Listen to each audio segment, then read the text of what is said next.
अभी तक हमने देखा कि एक्सरसाइज 1.1 का क्वेश्चन नंबर 1 एंड 2 के बारे में मैंने डिस्कस कर लिया। अब मैं बताने जा रहा हूं इसमें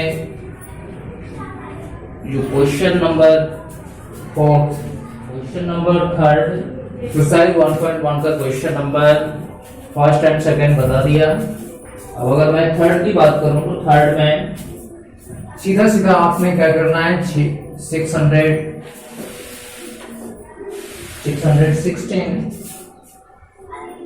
और 32 का क्या करना है CF निकालना है।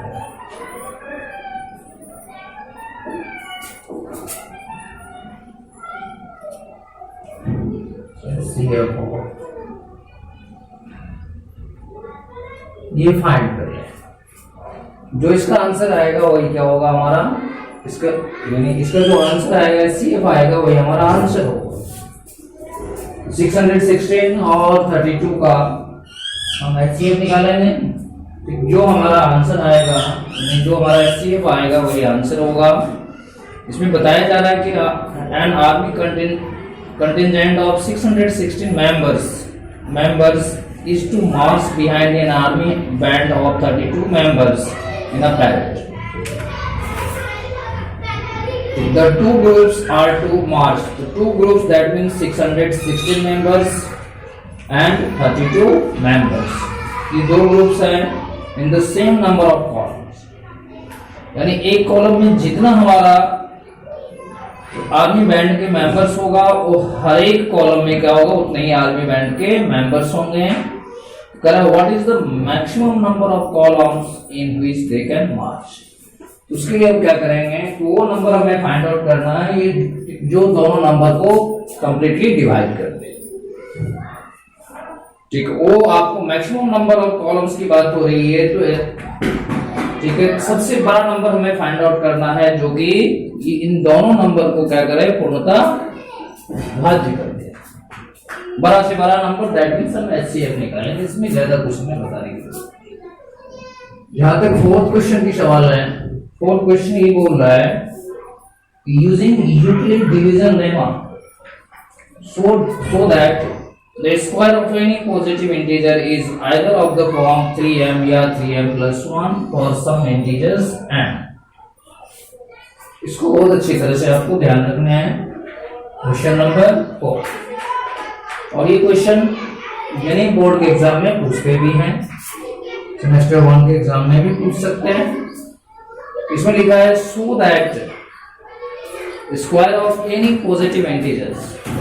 हमें दर्शाना है कि जो धनात्मक संख्या का वर्ग का जो रूप होगा वो 3m या 3m plus 1 के रूप में होगा, जहां m क्या है कोई भी धनात्मक पूर्णांक है। उसके लिए हमें पहले square of any positive integer, उसके लिए हमें पहले सबसे पहले हमारे पास पॉजिटिव इंटीजर धनात्मक पूर्णांक होना चाहिए। अगर धनात्मक पूर्णांक नहीं होगा, पॉजिटिव इंटीजर हमारे पास नहीं होगा तो मैं स्क्वायर किसका करूंगा। उसके लिए हमें क्या चाहिए कि पॉजिटिव इंटीजर्स यानी धनात्मक पूर्णांक का होना हमारे पास जरूरी है। तो जिस तरह से हमने सेकंड क्वेश्चन डिस्कस करा था वैसे ही हमें देखना है। अगर मैं उसको देखता हूं तो यहां लिखा है 3m या 3m plus 1। ठीक 3m और 3m plus 1 इस रूप में होना चाहिए। अब मैं इसी चीज को अगर मैं यूक्लिड डिवीजन लेमा के आधार पे लूं, यूक्लिड डिवीजन लेमा ये कहता है कि a बराबर कोई भी पॉजिटिव इंटीजर किसके बराबर होता है, किसके फॉर्म में होता है bq plus r। हमारे पास b क्या है कांस्टेंट है और यहां r कितना है, r कितना है 0, यहाँ r कितना है 1 है। तो एक बात तो हमें पता चल गया कि पॉजिटिव इंटीजर, सबसे पहले तो हमें पॉजिटिव इंटीजर्स चाहिए, धनात्मक पूर्णांक चाहिए। तो धनात्मक पूर्णांक के लिए हमने धनात्मक पूर्णांक को पॉजिटिव इंटीजर्स को क्या मान लिया a मान लिया कि कोई धनात्मक पूर्णांक a है, ठीक, जहां b बराबर कितना है 3 है। इसको कंसीडर करके हम ले चलेंगे जैसा कि हमने सेकंड क्वेश्चन में बताया।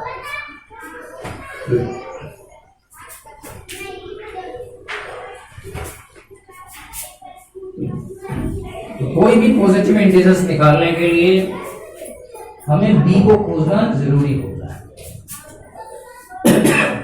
बी मिल गया तो कोई ना कोई बी से हमारा पता चल जाता है कि आर हमारा क्या क्या हो सकता है, रिमाइंडर हमारा क्या क्या हो सकता है। तो इसके आधार पे सबसे पहले हमारे पास तो 3m या 3m+1 है, इसका मतलब बी की जगह पर हम कितना लेंगे, 3 लेंगे। लेट कर लेते हैं, let a b any positive integers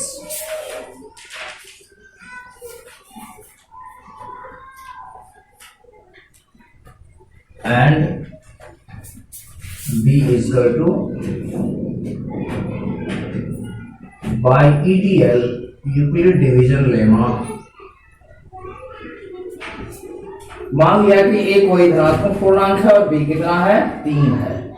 bye Euclid division lemma, विभाजन प्रमेय का, यूक्लिड विभाजन प्रमेय का से हम जानते हैं we know a बराबर bq plus r, where 0 is less than equal to r, r is less than d। अब यह हमारे पास में b उपलब्ध है, b हमारे पास में है, कितना है, 3 है, तो b की जगह पे मैं सब्स्टिट्यूट क्या कर दिया, 3 कर दिया।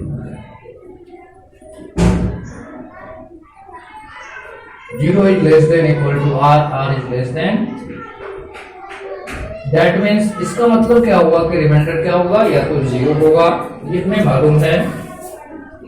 रिमाइंडर क्या क्या हो सकता है, 0, 1, बट 3 नहीं होगा, 3 नहीं हो सकता, क्योंकि 3 से जब डिवाइड करेंगे तो रिमाइंडर या तो 0 आएगा या 1 आएगा या 2 आएगा। और ये मैं प्रीवियस क्लास में मैंने बता दिया।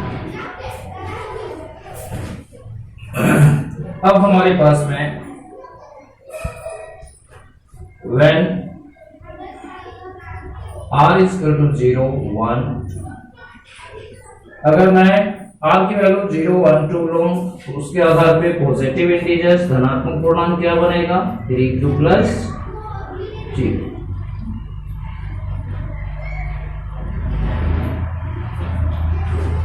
दूसरा धनात्मक पूर्णांक क्या बनेगा, पॉजिटिव इंटीजर क्या बनेगा, 3q प्लस 1।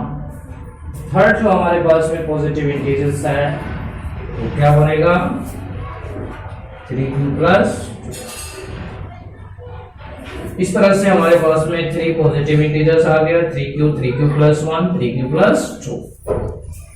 तो यहाँ जो क्वेश्चन जो पूछा जा रहा है कि किसी भी पॉजिटिव इंटीजर्स का स्क्वायर, पॉजिटिव इंटीजर्स हमारे पास 3 आ गया, 3q प्लस 1, 3q प्लस 2। अब हमें क्या करना है, एक एक करके क्या करना है, इसका स्क्वायर करना है, क्योंकि स्क्वायर्स का फॉर्म देखना है। किसी भी पॉजिटिव इंटीजर्स हमें मिल गया, तब क्या करेंगे, हम इसका स्क्वायर्स का फॉर्म देखेंगे।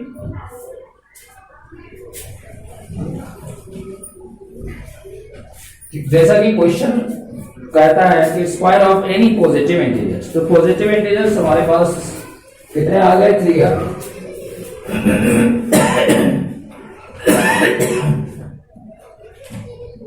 ये स्क्वायर, फर्स्ट पॉजिटिव इंटीजर्स हमारे पास कितना है, 3q है, इसका स्क्वायर 3 का स्क्वायर 9 q स्क्वायर।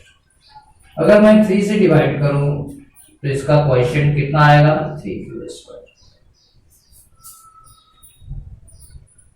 इसको मैं 3 टाइम्स 3q स्क्वायर लिख सकता हूं।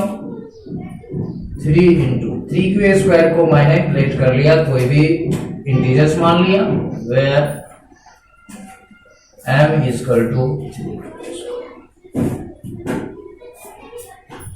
ये किस रूप में हो गया, 3m के फॉर्म में हो।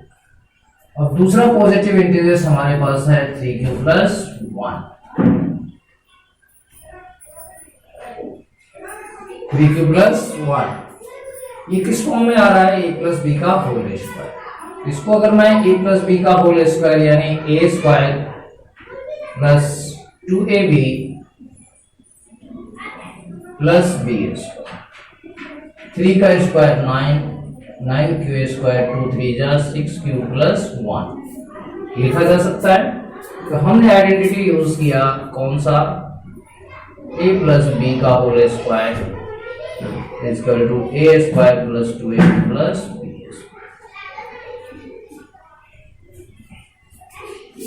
अगर मैं इसको 3 से डिवाइड करूं तो कुछ इस तरह से आएगा, प्लस में 1। 3 से डिवाइड करूंगा तो ये भी 3 से डिवाइड हो जाएगा, ये भी 3 से डिवाइड होगा, रिमाइंडर कितना बचेगा 1। तो 3 टाइम्स क्या होगा 3q square plus 2q plus 1।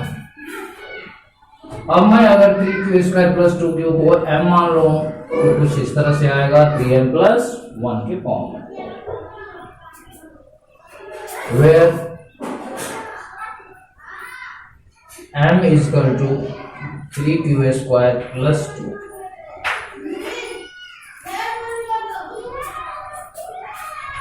Square plus 2 ये किस फॉर्म में आ गया 3m प्लस 1 के फॉर्म में। अब थर्ड पॉजिटिव इंटीजर्स है, क्यों अगर पॉजिटिव इंटीजर्स का स्क्वायर्स, तो पॉजिटिव इंटीजर्स हमें पता चल गया, धनात्मक पूर्णांक हमें पता चल गया, एक 3q हो गया, 3q प्लस 1 हो गया, 3q प्लस 2 हो गया। तो इस तरह से हमारे पास में पॉजिटिव इंटीजर्स जो थर्ड है वो क्या है 3q प्लस 2। यहां भी वही आइडेंटिटी लगाएंगे a प्लस बी का होल स्क्वायर, तो a स्क्वायर प्लस 2ab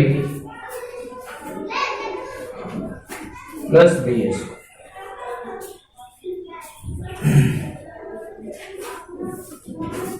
3 का square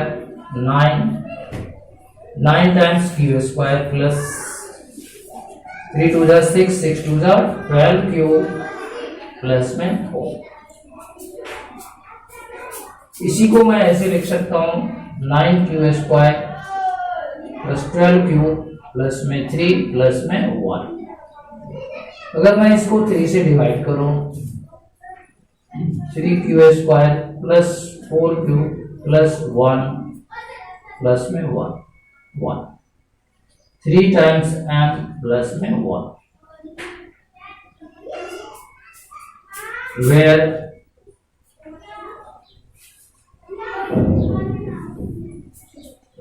m is equal to 3q square plus 4q plus 1।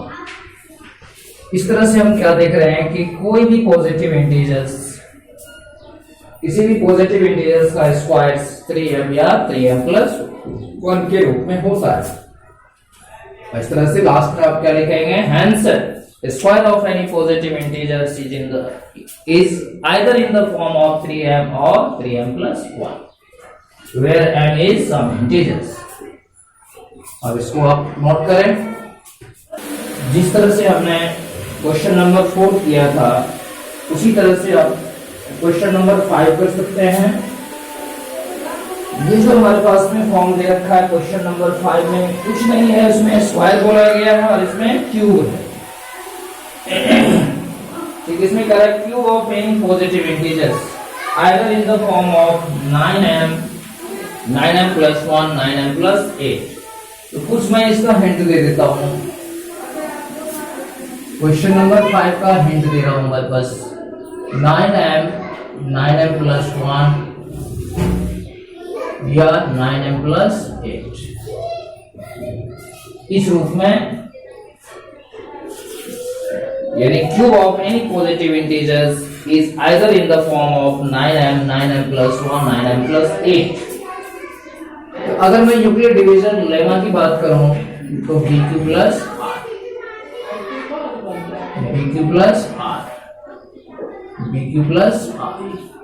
तो b की जगह पे हमारे पास क्या है 9 है, q की जगह पे m है।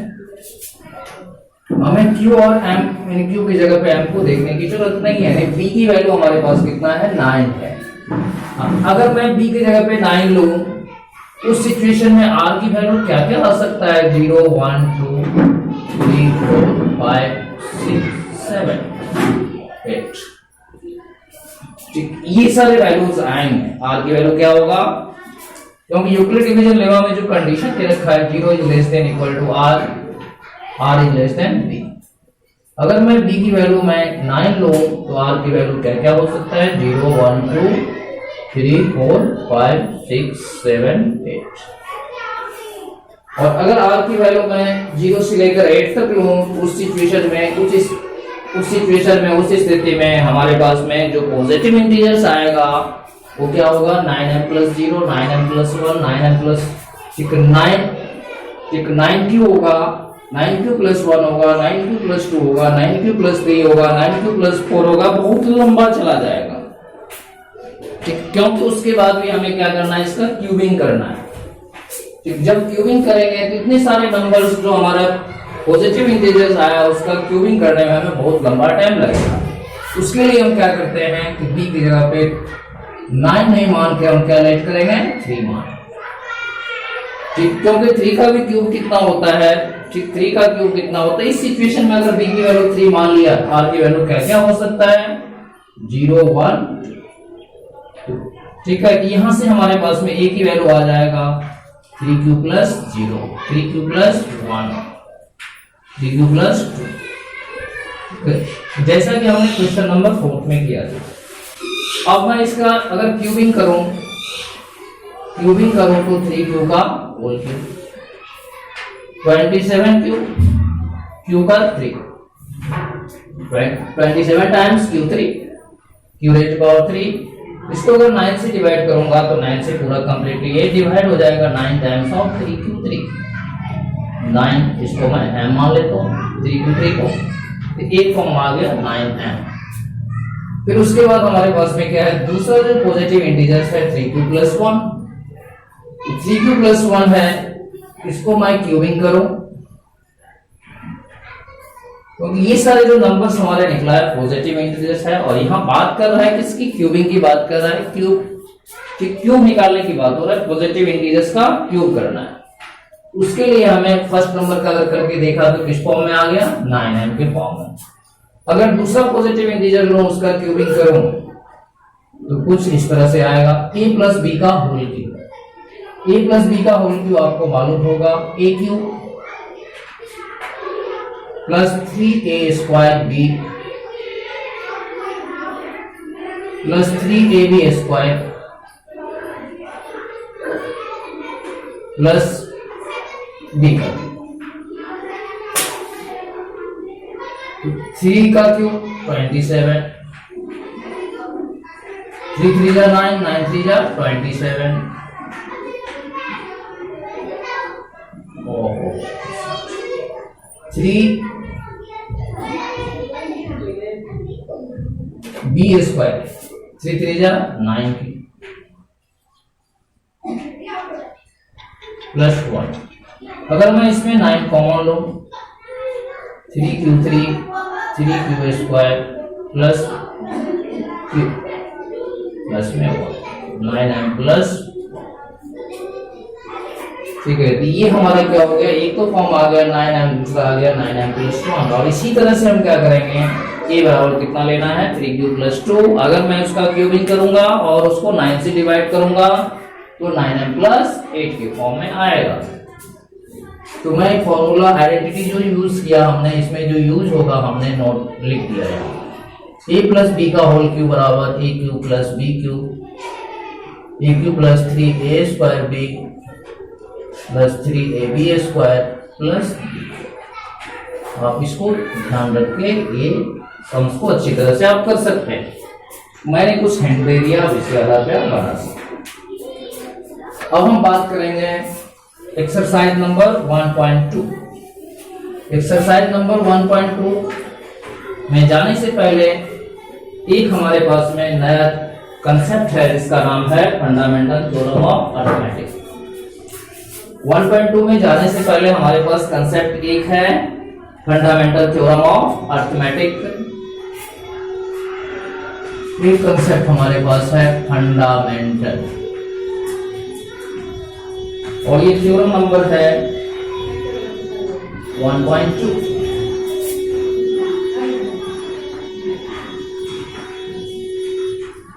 Theorem number 1.2 fundamental theorem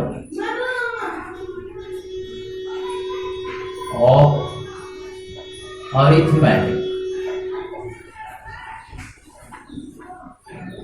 arithmetic.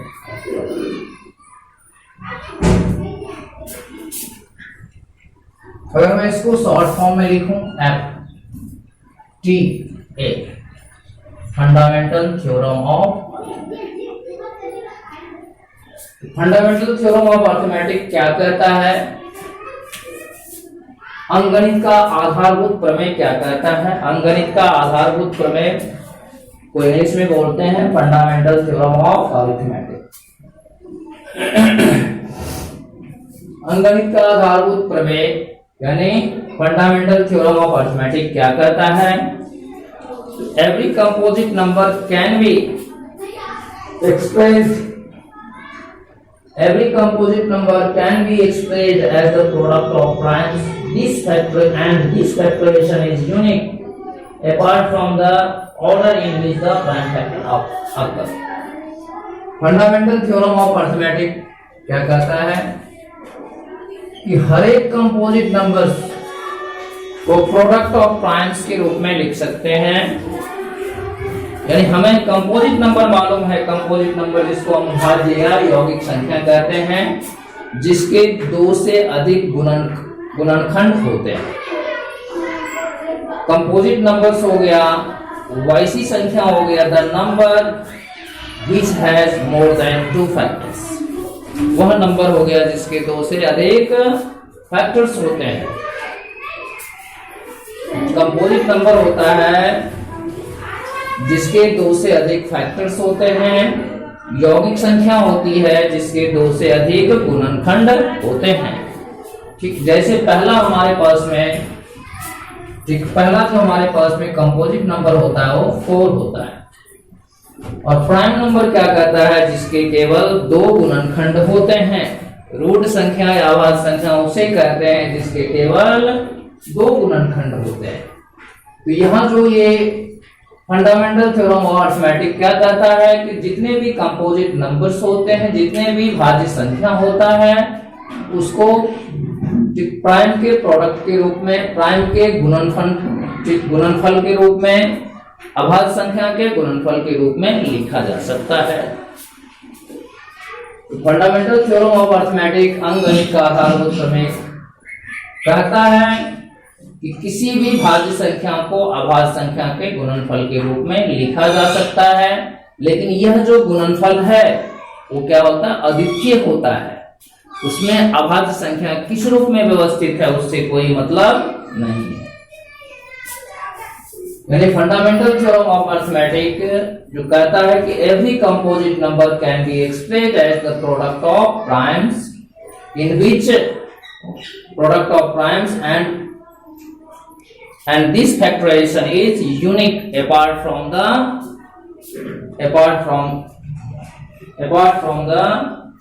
the order in which the prime occurs. तो मैं इसको अगर ये डेफिनेशन लिखूं, every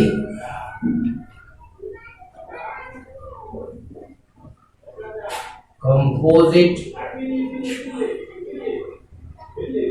numbers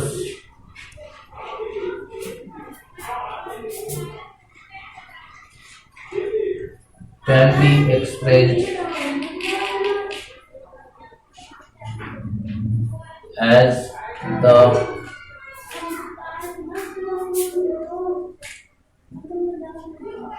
product of primes.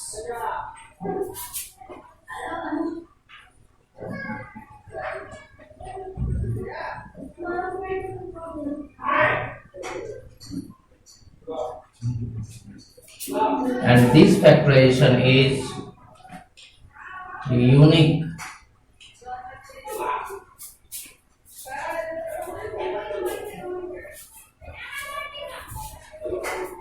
apart from the order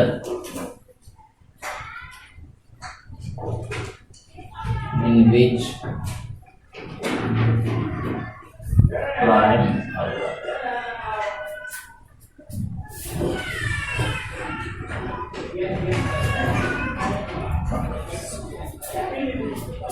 ये हमारा क्या है, फंडामेंटल थ्योरम ऑफ अरिथमेटिक।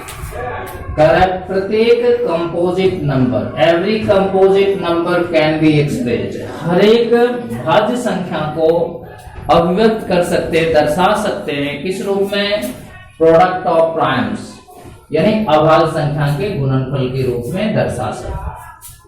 किसी भी भाज्य संख्या को अभाज्य संख्या के गुणनफल के रूप में दिखा सकते हैं। और यह फैक्टराइजेशन क्या होता है, यूनिक होता है। यह जो गुणनखंड होता है, गुणनफल होता है, वो अद्वितीय होता है।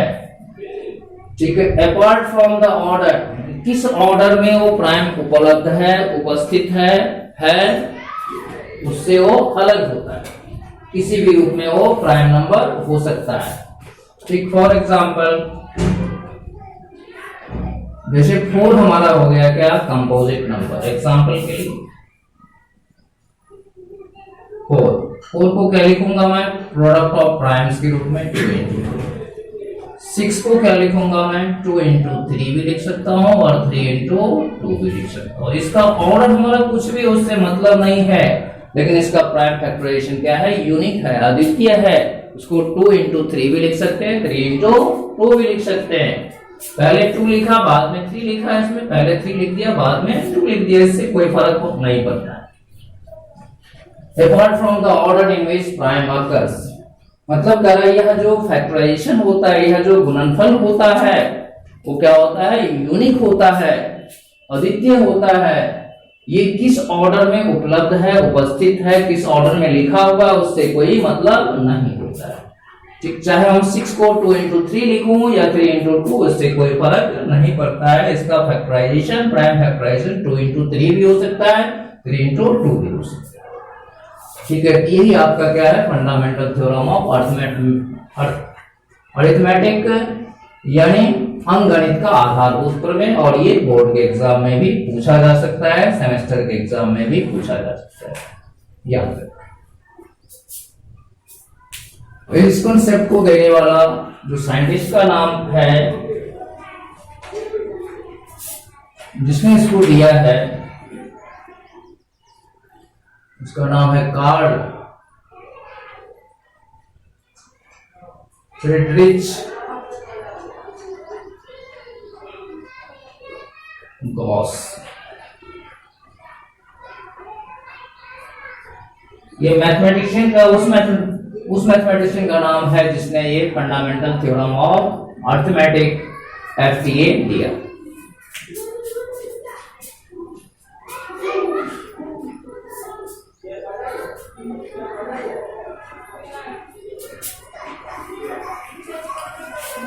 अब हम बात करते हैं, एक पुराना कंसेप्ट है हमारे पास में। अगर 2 नंबर हमारे पास में गिवन है, ये केवल एप्लीकेबल है 2 नंबर के लिए।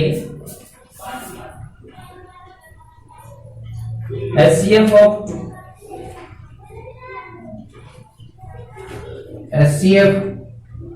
into LCM, HCF of 2 numbers multiplied by LCM of 2 number is equal to product of given numbers। और ये आपने 6th क्लास में पढ़ा होगा। HCF A और B हमारा कोई 2 नंबर्स है, उसका HCF और A और B हमारा कोई 2 नंबर है, जिसका LCM इन दोनों का प्रोडक्ट क्या होता है, प्रोडक्ट ऑफ 2 नंबर्स के बराबर होता है।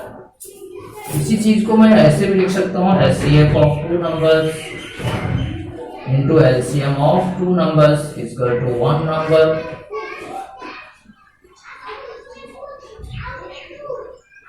into other number।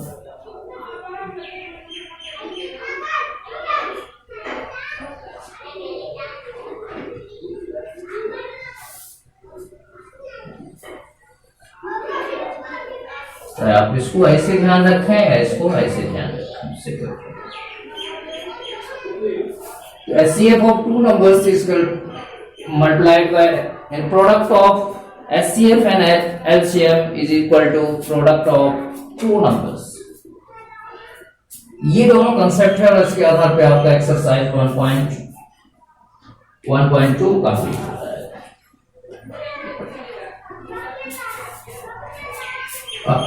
अगर इसमें HCF दे रखा होगा, LCM दे रखा होगा, 1 नंबर दे रखा होगा, अदर नंबर निकालना है तो 1 नंबर से इसको क्या करेंगे, डिवाइड कर देंगे। HCF इंटू LCM को 1 नंबर से डिवाइड करना है। अगर अदर नंबर गिवन होगा, ठीक है, अगर अदर नंबर गिवन होगा, HCF और LCM दिया होगा, 1 नंबर निकालना है तो अदर नंबर से HCF इंटू LCM को डिवाइड करेंगे। इसी तरह से HCF अगर मालूम नहीं होगा, LCM हमें गिवन होगा, 1 नंबर और अदर नंबर होगा, तो product of 2 numbers divided by LCM। इस तरह से हम कर सकते हैं। और यहीं से हम क्या करते हैं, अगर 3 नंबर है तो उसके लिए हम क्या करते हैं, अगर 3 नंबर्स है, 3 नंबर्स का LCM निकालना है, तो LCM ऑफ PQR, मान लिया 3 नंबर्स हमारे पास में है, LCM ऑफ PQR बराबर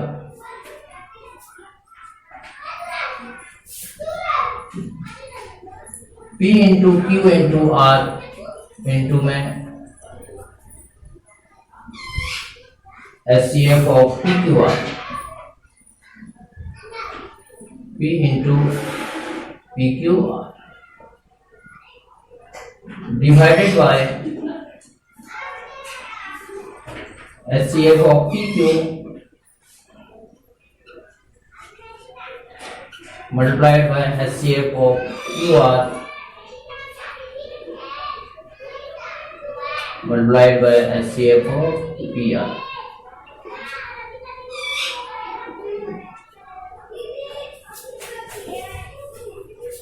इस तरह से हम LCM निकाल सकते हैं। अगर 3 नंबर का HCF निकालना होगा, LCM निकालना होगा, तो P into Q into R, product of 3 numbers multiplied by HCF of 3 numbers divided by HCF of PQ into HCF of QR into में HCF ऑफ PR।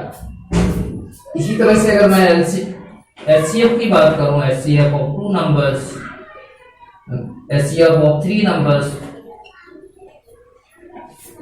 जिस तरह से हमने LCM ऑफ 3 नंबर्स की बात करा, वैसे ही HCF ऑफ 3 नंबर्स की बात होगी। इसमें कुछ चेंज नहीं होगा, HCF की जगह पे LCM हो जाएगा। P into Q into R into LCM, LCM of PQR divided by LCM of PQ, LCM of QR, LCM of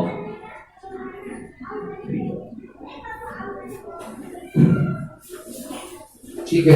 ये दोनों जो है हमारा एग्जामिनेशन पॉइंट ऑफ व्यू से नहीं है, एग्जामिनेशन पॉइंट ऑफ व्यू से हम करते हैं किस पे, 1.2 पे। 1.2 का जो फर्स्ट क्वेश्चन है उसमें ये बताया जा रहा है,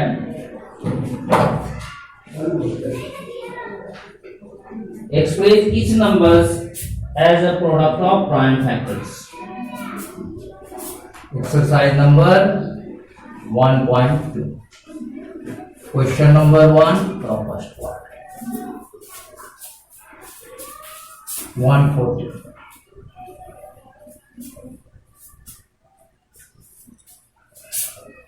You have to find out the given number as a product of prime।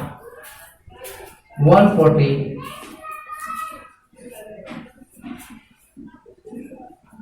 यहाँ जितने भी नंबर्स आएंगे, जितने भी डिजिट्स आएंगे, जितने भी नंबर्स होगा, वो सारे हमारे क्या होंगे, प्राइम नंबर्स होगा।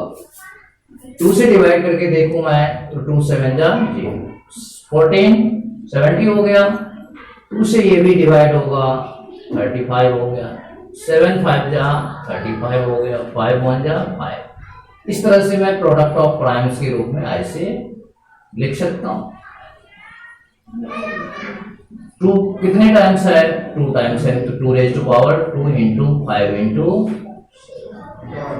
This is your answer. ये हो गया आपका एक्सरसाइज नंबर 1.2 का फर्स्ट क्वेश्चन का फर्स्ट पार्ट बता दिया। और इस तरह से आप एक्सरसाइज 1.2 का फर्स्ट क्वेश्चन का हर एक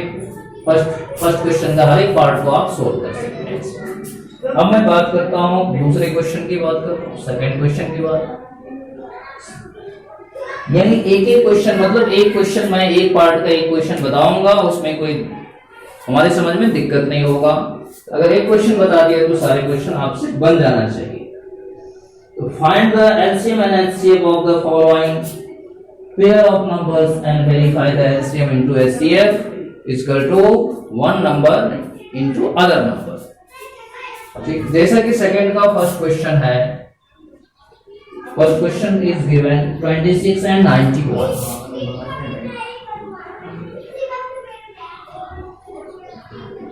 यानी 26 और 91 का हमें क्या करना है, एचसीएफ भी निकालना है और एलसीएम भी निकालना है। एचसीएफ और एलसीएम निकालने में बहुत सारे रास्ता है, लेकिन मैं निकालूंगा किसके आधार पे, एफटीए के आधार पे, फंडामेंटल थ्योरम ऑफ अरिथमेटिक, अंकगणित के आधारभूत प्रमेय के आधार पे अगर मैं निकालूं, इसी के आधार पे निकालना है, निकाल सकते हैं किसी भी तरीके से। 26 और 91 का अगर मैं अंकगणित के आधारभूत प्रमेय यानी फंडामेंटल थ्योरम ऑफ अरिथमेटिक के आधार पे निकालूं, तो 26 का पहले क्या करूंगा, मैं प्राइम फैक्टराइजेशन करूंगा। 26 का प्राइम फैक्टराइजेशन कुछ इस तरह से होगा, 230।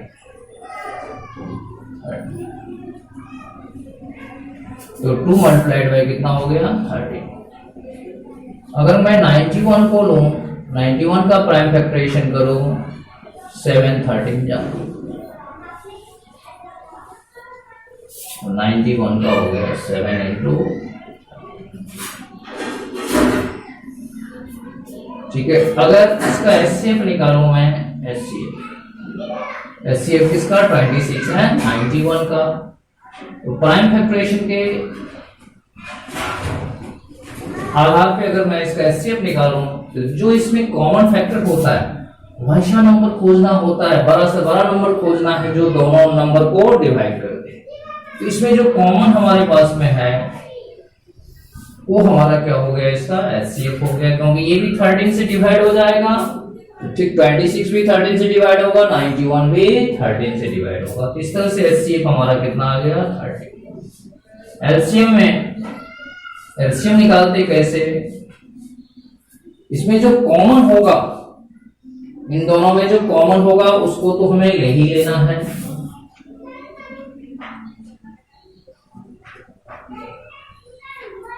तो ये एचसीएफ हम आपको बड़ा से बड़ा नंबर खोजते हैं जो इन दोनों नंबर को पूरा पूरा डिवाइड करते हैं। तो एचसीएफ हो गया। तो 13 ऐसा नंबर है जो 26 को भी कंप्लीटली डिवाइड कर देगा, 91 को भी कर देगा।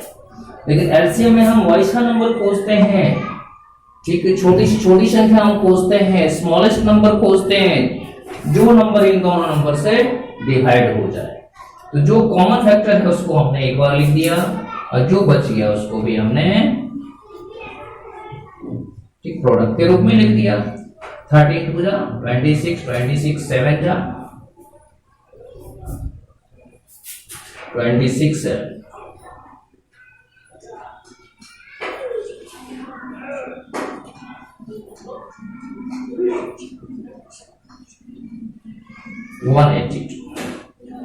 परहैप्स 182। इस तरह से हमारे पास में एचसीएफ और एलसीएम निकल गया। अब मैं इसको वेरीफाई करूं। इसके बाद क्या है, एचसीएफ और एचसीएम निकालने के बाद आपको वेरीफाई भी करने हैं। अगर मैं इसको वेरीफाई करने का प्रयास करूं,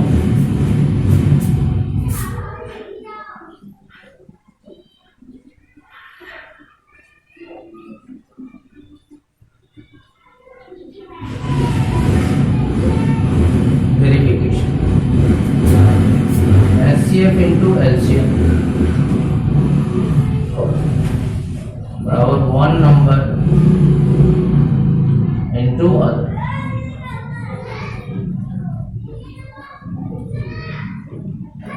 एचसीएफ हमारे पास में कितना है, 13 है।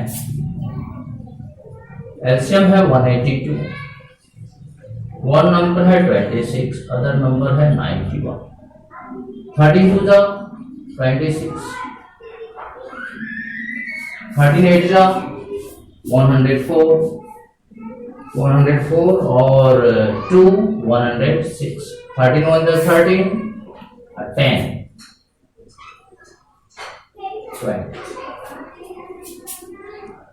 26 1 जा 26, 26 9 जा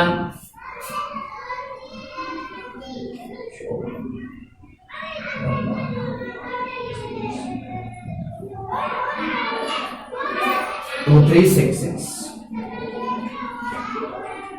ये आपका लगेगा। इस तरह से हम क्या देखते हैं कि एचसीएफ इंटू एलसीएम बराबर one number into other number. जब हम इसको इसमें से वैल्यूज रखने का प्रयास कर रहे हैं तो दोनों साइड क्या हो रहा है, प्रोडक्ट क्या हो रही है, सेम हो रही है। इसका मतलब हमारा आंसर क्या है, सही है। एचसीएफ भी ठीक है और एलसीएम भी ठीक है। इस तरह से आप क्या कर सकते हैं कि सेकंड क्वेश्चन के हर एक पार्ट को आप सोल्व कर सकते हैं। क्वेश्चन नंबर थर्ड क्या कहता है, find the LCM and HCF of the following integers by applying the prime factorization method. First number 12 15 and 21। इसका आपको क्या करना है, एचसीएफ भी फाइंड करनी है। इसको वेरीफाई करने के लिए नहीं बोला जा रहा, एलसीएम भी फाइंड करना।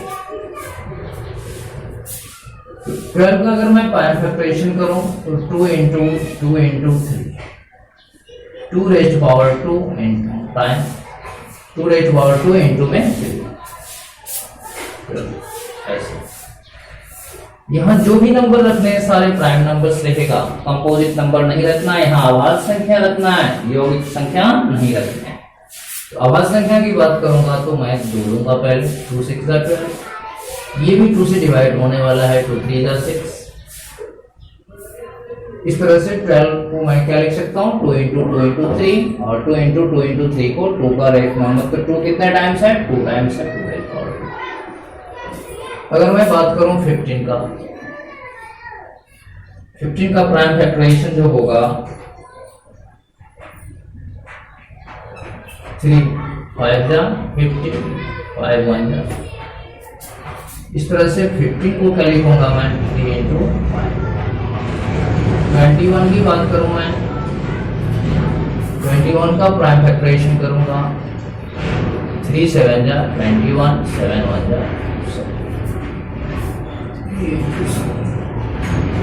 मैंने बताया था कि एचसीएफ में क्या होता है, सबसे बड़ा नंबर हमें फाइंड आउट करना होता है जो इन तीनों नंबर को पूरा पूरा डिवाइड कर देते हैं। एचसीएफ कितना हो जाएगा, 3 है इसमें भी 3 है, इसमें भी 3, एक ही बार लिखना है। एलसीएम में जो कॉमन है हमारे पास में, तीनों नंबर्स के प्राइम फैक्टराइजेशन में जो कॉमन है उसको तो हमें लिखना ही है। उसके अलावा जो बच गया उसको भी हमें क्या करना है, इस मल्टीप्लाई का साइन डाल के उसमें उसके साथ मल्टीप्लाई कर। 5 बच गया और 7, 3 हो गया, ये 4 हो गया, ये 5 हो गया, ये 7।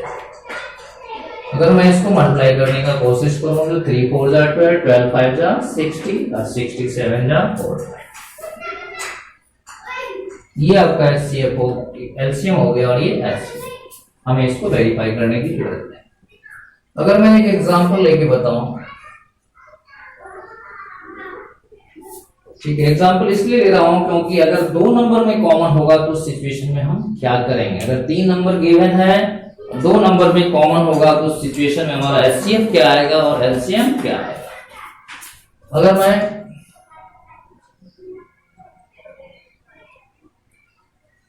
4